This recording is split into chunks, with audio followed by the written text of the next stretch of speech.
Hi, everybody. So, Mr. Supalia today is speaking on, I just love this topic personally with all my heart. I think this is going to be extremely beneficial for entrepreneurship because a huge chunk of being an entrepreneur is thinking outside of the box and thinking creatively. I think it also helps with personal finance because if you're the average American, you probably have a bunch of credit cards, you have an average of about $9,000 in credit card debt.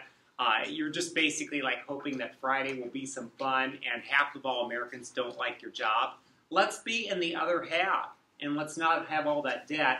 So part of this is thinking creatively, and he has 6 challenges for you as well. So, and you already know him, he's awesome. So we're going to unleash the awesome today. All right, thank you, Tim. Challenging the status quo. Some of you guys know I like to get the big ideas and go with them. I think I shared with the students, then also at the last school mass that I talked at a couple months ago, doing the give up your bike and ride, or give up your car and ride a bicycle, and a 5-day fast. So those are actually 2 of the things I'm going to share with you. But I'm always kind of a sucker for new ideas, new things to improve my life, and it's all about challenging the status quo. So, a little overview. What is the status quo? It's Latin. It's kind of the term we use to say the way in which things are done currently. So pretty much what everyone does is the status quo. The kind of normal way to do things. Is the status quo necessarily evil? No, it's not. Actually, most of the time the status quo is how things work well. If most people are doing them, probably means that it works well to do whatever everyone else does. But sometimes can it be advantageous to challenge what everyone does? Yeah, it definitely can be. And that's where innovation happens, that's where creative ideas happen, and that's where we get like Uber, and we get Twitter, new things. Okay, so the problem that I see in my life and other people's lives is when you just kind of mindlessly follow other people. I think that's a problem because it leads to a life that's kind of just boring. If you think about your theology classes, if you just totally accept everything that your theology teacher tells you, you might do well on the test, but are you really going to be convicted when it comes to like the Catholic faith if you just receive everything and don't think about it at all? You're probably not, but if you actually challenge what you hear, it can be good and respectfully challenge, not just like totally disregard everything someone says, but it leads to what I say is growth, understanding. If you challenge something, then you get the opportunity to actually understand what's going on. You have more conviction in what you do, and you can innovate. And sometimes, like as a teacher, it's nice when a student challenges me or asks me questions because sometimes they have better ideas on how things can be done, and I benefit from it too. So challenging the status quo, challenging what you're told is actually beneficial for everybody. And I included something from John Paul II. Kind of going back to theology, he even says that reason is necessary to find meaning in your faith. So faith isn't just totally accepting everything that's told to you. There's a part of, reason is a part of the journey of faith. They go together. So it's found in everything. So these are some of the people that have kind of affected my life within the past, let's say 5 years. Some of them you might recognize, some of them you might not at all. Dr. Beeman Wiggs is the first one. He was one of my psychology professors in school. He kind of is the main influence for me getting 8 hours of sleep every night since I can remember. Father Mike Schmitz, he is the guy that gave me the idea to do an Ironman, half Ironman is what I did. He does the full Ironman. He's a priest for the Diocese of Duluth in Minnesota. I'm from Minnesota as well. Tim Ferriss, he has sold multiple bestsellers, best-selling author. The 4-Hour Work Week, the 4-Hour Diet, 4-Hour Body, and 4-Hour Chef. And now Tools of Titans, which is also a bestseller, I think. But he is a podcast guy. He is the top-ranked podcast on iTunes, all about how to be an entrepreneur. And he also considers himself to be a human guinea pig. So he pretty much experiments whatever anyone tells him, he does it himself, which I think is pretty cool. Some people just... they take someone else's word for it. He actually does it.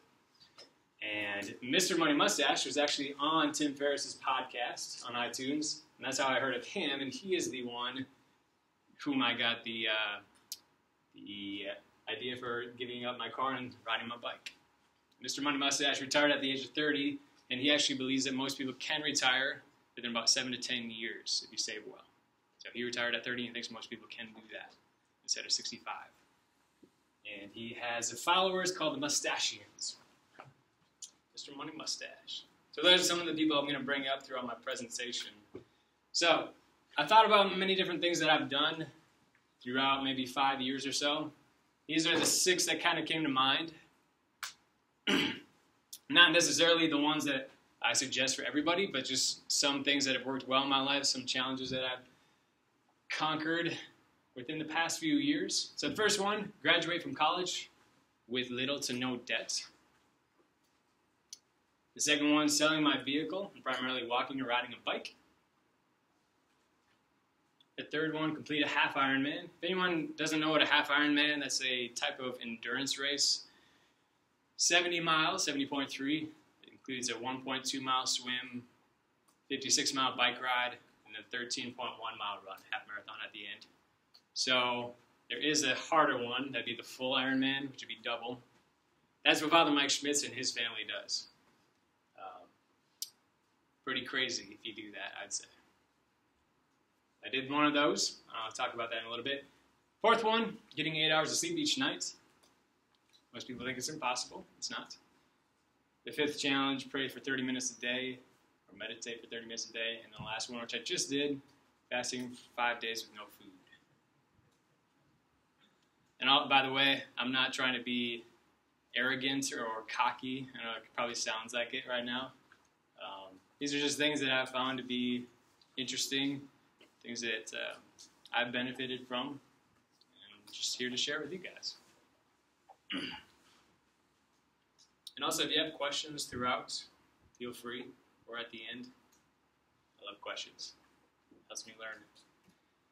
Okay, so I normally don't go through all these steps on paper, but in my head, this is what happens when I think about challenging the status quo. So the first thing is I think about an area in my life that could be improved. That could be many different things. It could be friendships. It could be finances, something spiritual. It could be physical, like the half Ironman. Once I think that something could be improved, I research it, asking a professional or read about someone who's done it well. And I do that pretty intensely. I don't just read the first thing and do the first thing. I research many different viewpoints. And then after that, this one's kind of hard to do because I like to just go full steam ahead. The third thing, criticizing the advice. I take pretty much all the viewpoints and see if I can find any opposing viewpoints of the advice, either from another perspective or from my own perspective. And at this point, if the advantages outweigh the costs, I proceed. If it's actually like for example, the 10-day fast, I was like, probably going to lose too much muscle, probably going to be a little too angsty. I'm going to skip that. So if the disadvantages outweigh the cost, then I wouldn't do it.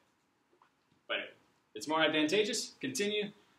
The fourth thing, I develop an exit strategy, so it's really not working out. And I'll show you, with all the challenges, I'm going to kind of go through this. But if it's not working out, I need some way to get out of it without too many disadvantages. After that, once I have kind of my method down, I talk to a friend or a close family member. If they think I'm only mildly crazy, I'm good to go. And then the last thing, I don't always find friends, but if you can, you're way more likely to follow through on it. 65% more likely when you just tell a friend. 95% more likely if you actually schedule a meeting to talk about it with a friend. Like I tell my friend Paul that I'm going to do this fast. 65%. If I actually meet up with Paul and talk to him about it within a week or two, 95% more likely. Okay, so challenge 1. This is graduating from college with little to no debt. So I went to Benedictine. There's a nice picture, sunset of Benedictine. I know a lot of people think private school is too expensive or Benedictine might be too expensive. And most people do graduate with about $37,000 $1,000 in debt. That's from this year. So I went into college thinking that I was hoping that I could graduate with no debt. And the method is it beneficial? Yes, it is. To graduate with no debt, that's a no-brainer. The advice that I kind of sought out was to seek out scholarships as much as you can, especially in high school, and then work whenever you can. So this, from me, when I graduated from school in Minnesota, I had, I think, $12,000 a year given to me by Benedictine, which wasn't like the maximum. It wasn't like a full ride or anything. It was like maybe the third best scholarship you can get, like the full ride, the deans, and then what I got. And then with the scholarships, I also got a lot from my high schools, but it wasn't because I really was phenomenal. It's just because I applied to every single one I could, and I ended up getting maybe an extra. Probably came out to be like $8,000 a year, just for all the scholarships in my hometown. This is in Minnesota, and then I think this is a big one. I would work throughout all the summer. Worked in a couple factories, made pretty good money, not terrific, but maybe like $10 an hour, which is pretty good back then. It was like 8 years ago. And then even in the winter time, I would work. So like when I come home for winter break, we have like 2 or 3 weeks for winter break. Most people just hang out with friends. I would do that, but I'd also work. I made about $1,000 every winter break. So it doesn't seem like much. But times that by 4, it's $4,000. Helps out. So criticizing it, basically it's not as fun to do all this working, and you have to put in a lot of effort for scholarships. But I didn't think that was good enough to say no to doing all that stuff. Exit strategy, if it's not working out, if I'm like totally void of fun in my life, just work less. So that's easy. Talk to your friends. Parents are totally on board. Friends are on board. And I actually had a lot of friends who worked with me in the factories. At Benedictine, this is another thing. I was an RA for 3 years. Strongly suggest that because you get a stipend, but then you get free room and board. Or sorry, just free room. The food's not paid for. But that saved me $6,000 a year. So 6 times 3, $18,000.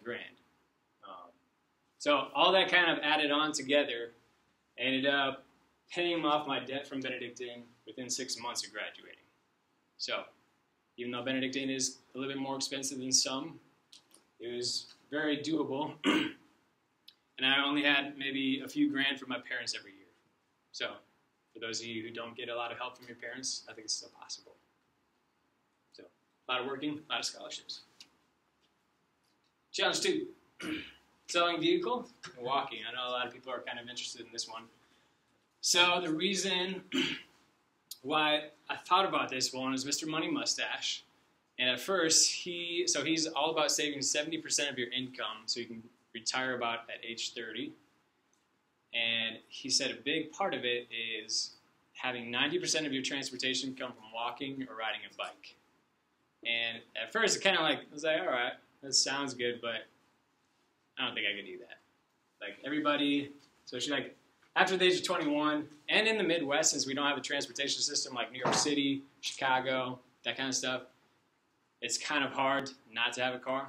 So you have to get from place to place. There's not that many buses. There's not like a train system. So I was like, I don't think I could do it. But then I started to criticize that decision of not being able to do it. I was like, well, actually, could I do it?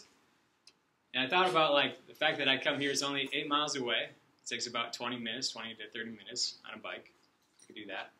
I like exercise. Groceries, could I do that? Yes, I can because the grocery store is actually right across the street for me. So that was doable. Hanging out with friends is doable because most of my friends, I have 4 guys who live with me. They kind of do what I do, so I can just go with them. What about on like a rainy day? Well, I live with Mr. Doyle, so he's going where I'm going. And also Mr. Bradfield's right across the street. So it all kind of worked out. The only things I could see was cold weather. Kind of stink. If I really need to, I could get a ride with Mr. Doyle and Mr. Bradfield. Dates, as in like a date with a girl. That's one of the things I haven't run into yet. Might be a problem. We'll see. Might just rent an Uber. And then the extra time that it takes to ride a bike.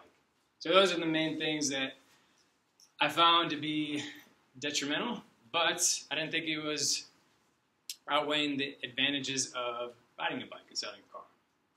And my exit strategy, if I actually went through with this, I could just buy a car with the money that I earned from selling my car. So what I did is I put my car on Craigslist, listed it for about $1,500 more than I was hoping to get. Ended up getting that. So it was $5,250 that I started with. And I'm going to show you a quick kind of graph. I'll show you what I could save every single month. So 1 year, insurance for me is actually about $113. I did more of the minimum. So it's $75 a month for insurance. Maintenance is about $750 a year. It goes up and down. Gas for me is about $200 a month. And this is the minimum, about $4,000 a year. It definitely could be more than that. And that's not even including depreciation of my vehicle or the yearly taxes you pay for your vehicle. So $4,000, add that to what I started with, the $5,250, what I sold my car for, was $4,000. And then if I were to invest this money, so $4,000 yearly, with an index fund, I don't know if you guys have talked about index funds or not, but with about a rate of return of 6.5%, we're doing this for just 1 year, so let's say next year in March, I'll have about $10,000 from the money that I made with my car and saving $4,000 a year. So already my car's worth has doubled in 1 year. If I were to do this for 20 years, which I don't know if it's going to happen, but after 20 years, I would have made about $200,000. And just to let you know, it gets better because the average index fund returns 9.5%. 9.5%. Since 1895. All right. Good track record. So this would be even more money. I don't know what that would be, but essentially just showing that by investing that money, I'm able to make a lot more money. It just takes a little bit of inconvenience. But actually, a lot of people keep asking me, actually today at lunch, another teacher asked me if I regret that decision. I actually really like it. It's, first of all, saving money, but second of all, it's making me more connected with people in my life. It's, like for example, I talked to Mr. Bradfield probably twice as much, if not more, than I did before. He's a good friend of mine. Since I have to rely on him for rides, it gives us the opportunity to be more connected, to share more time together. And it's the same thing with many other people in my life. I'm more connected with those around me. And I'm learning how to accept charity, which is much harder than I thought it was, to accept the charity of other people. All right, third one, completing a half Ironman. So the same kind of thing, same kind of method. Most people told me that if you want to do a triathlon, you should start with a small one. So this one is probably the second hardest triathlon you could do. It's a big race. It takes about 6 hours typically. Is it beneficial? Yes, it's beneficial physically, mentally, having a challenge like that. Advice was to do a smaller triathlon first. And this one actually, I think I agree that I did it wrong. I think I probably should have done a smaller one rather than the second biggest one, just because you can really get injured. You can injure yourself by doing too much at once. So I trained for 4 months. It's an expensive race too. That's another thing that it makes more sense to do a smaller one. Exit strategy, skip the triathlon. Then I'd end up losing $250. Did it end up going well? Yes, it did. I finished about 30 minutes better than the average pace. But this one, I think I would have changed it a little bit. Just because it was maybe a little too much for me. Challenge 4, 8 hours of sleep every night. This one is probably the one that I hear students complain about the most, is the amount of sleep that you get, how tired you are every day. I think a lot of people think what you do with life, you just drink more coffee throughout the week, sleep in on the weekends, you don't have time to sleep, you have too many other things to do, you have too much homework, you have too much stuff to watch on Netflix, whatever it is. But this one is the, I think this is the Dr. Beeman Wiggs, the guy that I had for psychology, and he showed me in college that, let's see, getting anything less than 6 hours of sleep, you'd be, your mind would be impaired. You'd show deficits in memory, concentration, attention, mood, reaction time, basically be acting like you're drunk if you get anything less than 6 hours of sleep. And I could kind of feel the difference. So I thought, why not get 8 hours of sleep every night? And this is one of the things, like, I think to myself, what is essential? Is it essential that I get 8 hours of sleep every night? If it is, I'm going to do everything I can to get 8 hours of sleep. So I thought that it was essential. And what I did to get the 8 hours of sleep is I minimized the inessential, such as TV, browsing the web. I think the latest poll said that the average American watches 6 hours of TV a day, 6 to 8 hours of TV a day. So if I minimize that and browsing the web, right there's all my time that I need to get other things done, get my homework done. I'm not doing homework anymore. You know what I mean? So minimize the essential. That gives me more time to sleep. Criticize that sometimes. I need to maybe work. Like actually last night, it's ironic. I didn't get 8 hours of sleep because I was doing this. I got 7. But exit strategy, very simple. Just sleep less. Talk to a friend. Most people don't think it's possible, especially you guys, or my students. And bring a friend. My roommates do it. So it's helpful that the people I live with also get 8 hours of sleep. When they go to bed, I go to bed. And yes, I have gotten 8 hours of sleep even through college, even now, even through high school. I think it is possible. All right, number 5, pray and meditate for 30 minutes. The advice, I think most people think that prayer and meditation is only for people who are actually religious. If you don't consider yourself religious, you don't need it. But as I found, actually doing this stuff has been overwhelmingly helpful for me. And the advice for me was just kind of begin small and gradually increase your time. Criticize it. I didn't know if I had enough time in my life. And the exit strategy, you could say, well, if I try it, I could just stop praying, stop meditating. Many people agreed in my life, and at least those in my life, that praying is necessary, it's beneficial, and many of my friends and family do it. And I've never regretted praying or meditating, even if I've been super busy. These are some quotes that I found. And take a look. The first two, definitely not like your typical religious people. The first one, Tony Robbins. I don't know if anyone has heard of Tony Robbins, but he's one of the most famous performance coaches. He's coached even like former presidents like Bill Clinton. He says there's no excuse not to do 10 minutes of meditation every day. If you don't have 10 minutes, you don't have a life. So he's saying that if you think you're too busy to do that, you don't have a life. The next one, Richard Simmons. Anyone heard of Fat Farm? You guys heard of Fat Farm? It was a bigger one when I was a kid. It was, how would you describe Fat Farm? Kind of a ghetto label. Yeah, Fat Farm shoes. Some of my friends had them growing up. I thought they were really cool. He's also the co-founder of hip-hop music label Def Jam Recordings. He says if you don't have 20 minutes to delve into yourself through meditation, then that means you really need 2 hours. So if you don't think you have 20 minutes, you probably have a lot more stuff wrong with you than you think. And Mother Teresa, if you're too busy to pray, you're too busy. So, actually, this has probably been one of the biggest things from Tim Ferriss, one of the guys I mentioned at the beginning. In his latest book, Tools of Titans, he analyzed over like 200 people, like really successful entrepreneurs, chess players, boxing guys, boxing champions, Arnold Schwarzenegger. He said that over 80% of the people he interviewed, not even religious necessarily, meditate every day.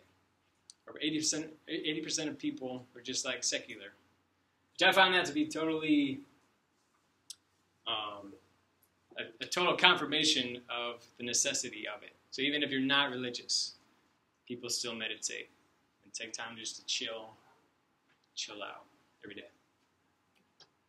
And last one, fasting for 5 days with no food. Most people think you should eat what you want, whenever you want. A lot of research I've done lately suggests that fasting is actually a good preventative measure against cancer, and it works kind of like an immune system reset button. So the advice, try a small fast first, drink plenty of water. Criticize that. Well, I could lose muscle through fasting. I don't want that. I might feel sluggish. I think a lot of people think that happens. You get really sluggish. Exit strategy, very simple. Just eat food. If you're fasting and it's not working out, you just eat something. Talk to a friend. Most people thought it was a little too long to do 5 days. but I brought a friend, Mr. Two Jack. Mr. Two Jack and I did it together. And the results, it actually was not challenging at all physically. You'd think it would be. It's not. Your body adjusts after about a day. The first day is the hardest. I didn't feel sluggish. I didn't feel mentally challenged at all. I still worked out, still rode my bike. Mentally challenging, what I mean by that is psychologically, it's hard not to eat just because life gets kind of boring. You kind of miss the enjoyment of eating. And that was the main reason. Even Mr. Two Jack said the same thing. Your life is just kind of boring when you watch other people eat and you're not eating. Just kind of go on to the next thing. Keep on working, keep on living. That's the last one. Disadvantages of this lifestyle. So I had to come up with this. I think, so even though this life is so great, why don't more people do this? I think it's like most things. It's very difficult to kind of challenge the status quo, especially if you're alone in doing that. First of all, it's that it takes time and energy to go out of your way and research all this kind of stuff and to follow through with it. A lot of people get really excited about a diet and they think it's going to change their life, but the follow-through isn't really there. So challenging the status quo, you have to have the idea, and then you have to continue going through with it. So that's kind of hard to do. I think, second of all, it requires an openness and humility to say that another guy knows more than you, and to say like maybe his lifestyle or the things that he does could benefit me. But then kind of the spin of that, even though it takes humility to accept someone else's ideas, when you actually follow through, I think it's hard because you are subject to pride. Let's say I just completed the 5-day fast. It might be hard for me now to look at other people who complain about missing lunch. And when they're complaining, I might get kind of filled up with myself. So I think that is a disadvantage. You kind of judge other people more. You're more susceptible to that. And last thing, you might look like a freak. I definitely have had that. Yeah. But I do think this is also true. Healthy disrespect for what other people think is good for you. So purposefully doing things that make other people think that you're a little different or weird sometimes is good because then you're not so focused on what they think. Because if you're too focused on what people think, you're never going to be happy with yourself. And I think that covers most of what I have to say. Yep. Thank you for listening. Questions? Q&A? Yeah, I would love questions. If you have any. So, teens, I'd love to get 5-6 questions at least. Any questions? Anything? Yeah. Where did you come up with like some of these ideas? Did just like hearing about it? Yeah, most of them are from like guys like the ones I showed you at the beginning. I listened to Tim Ferriss's podcast. So his podcast introduced me to Mr. Money Mustache, but it's also introduced me to like strength training coaches. It's introduced me to the guy who told me about the fast, Dom Agostino, is it? Yeah. So he's all about challenging the status quo. So what he does for a living now is he looks at the top performers in the world and analyzes what they do differently that makes them better than most people, and he deconstructs that and gives it to the audience. It says like, this is what they do, this is what you can do. So a lot of the things that I get are from Tim, but I listen to Father Mike Schmitz's podcast, and I think a lot of it is from podcasts, the literature that I read. Those are the main two things. Yeah. Books. Other questions?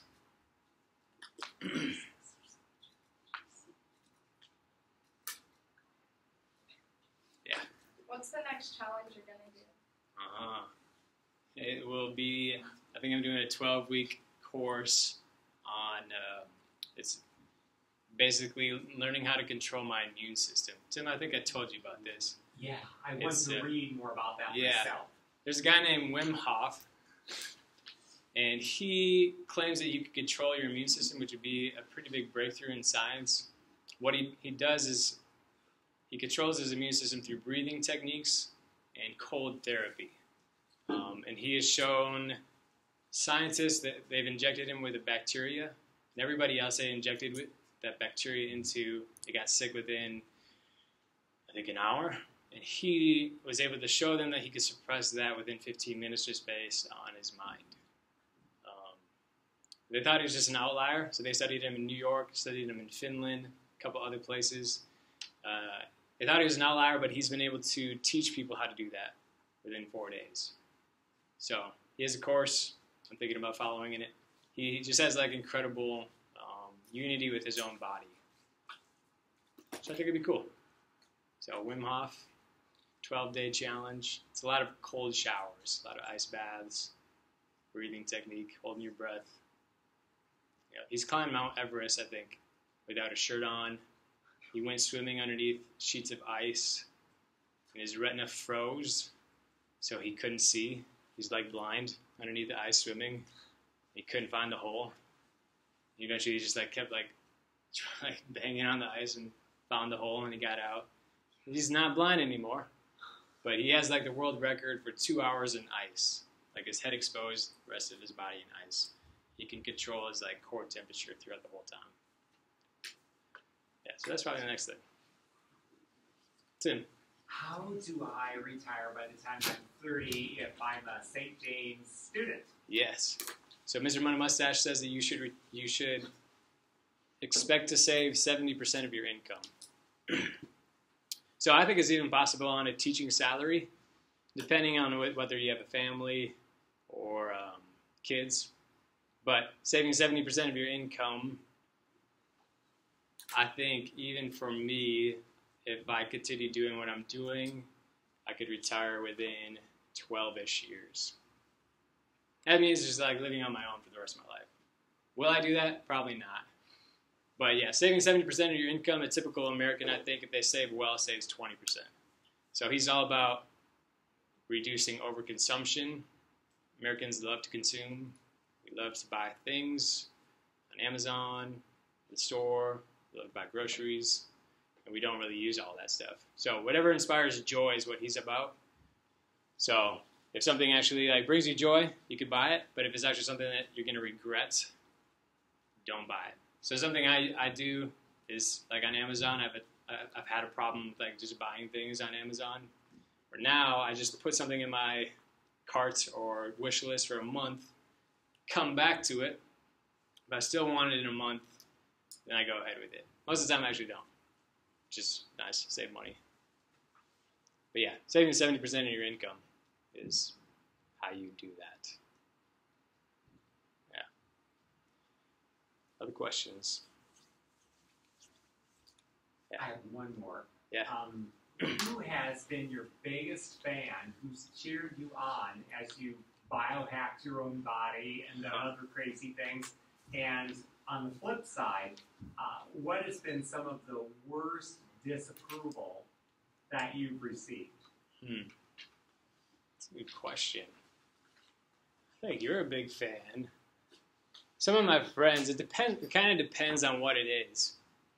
And some of them are like totally on board with the physical, like weightlifting and like Ironman stuff. And they hate the like spiritual or the dietary stuff. So yeah, it's kind of a give and take. But the people who disapprove the most, Bradfield, I think, thinks I'm nuts most of the time. I think Bradfield admires some of the things I do, but he thinks it's just like not worth it. Like I'm just gonna eat my cake and do whatever I want to do. Yeah, it's not worth it. How do you, you kind of alluded to it earlier, how do you handle, I don't know, disapproval, criticism, people losing it? Yeah, it's actually something that I used to struggle a lot more with, especially in college, I think, is being a people pleaser. And I had one of my professors at Benedictine gave me a bunch of advice, just like in a document. It's actually really beneficial for me. When I graduated, and he said what I said in the PowerPoints, that you should do something once in a while to build, like purposefully build up a healthy disrespect for human opinion. He said that he drinks on his front porch without a shirt on, for example. Kind of like getting the healthy disrespect for his neighbors' opinions. But I've heard even like Tim Ferriss talk about like putting maybe like a black dot on your forehead, kind of like almost the ashes we receive for Ash Wednesday, and then going to Starbucks and like being okay with people looking at that and noticing that it's there, and even like saying like you got something on your forehead, and just being okay to be like upsetting to them, you know? Because most of the time we're like, okay, I'm gonna go take care of it. I gotta fix it, make sure that I'm good with everybody. It's like, no, you should like purposefully do something like that. Some people go so far as like lay down on the floor of Starbucks, like people looking at them thinking they're crazy. But like it totally gets rid of like their need to always fit in well and to fit the status quo. I don't think I'd go that far, but I think some of the things that I have done are kind of like that. I do feel less of a need to satisfy people. Yeah, and that's not like saying like you should go do everything that's totally wrong. It's like a healthy, like, do something that's not sinful. Yeah. Very last question for me, and then if others have questions, I would love to hear them. So, if you're going to challenge the status quo, what keeps you from going over the edge, from getting bad crazy instead of good crazy? Mm-hmm. I think it's taking into consideration your friends and your family. Like I tell my parents, like every time stuff that I'm doing, like the car, so like I get the ideas in like 2 hours. I'm like ready to move on it. That's what I tell my parents. Like I thought about it. I remember it's a Sunday morning. I was like, oh, I actually could do that. And it was 2 hours from the time that I was thinking about doing it. And I just about like put it on Craigslist, you know. But I called my parents, and my dad's like, you should probably like try this out for maybe 2 weeks or a month. So I was like, you're right, probably should. So I tried the lifestyle for 2 weeks and then put my car on Craigslist. So I kind of made sure that I could do it before doing it. So yeah, friends and family keep me grounded. Yeah. Any other questions? Thank you again. All so right. much. Thanks for letting me come in.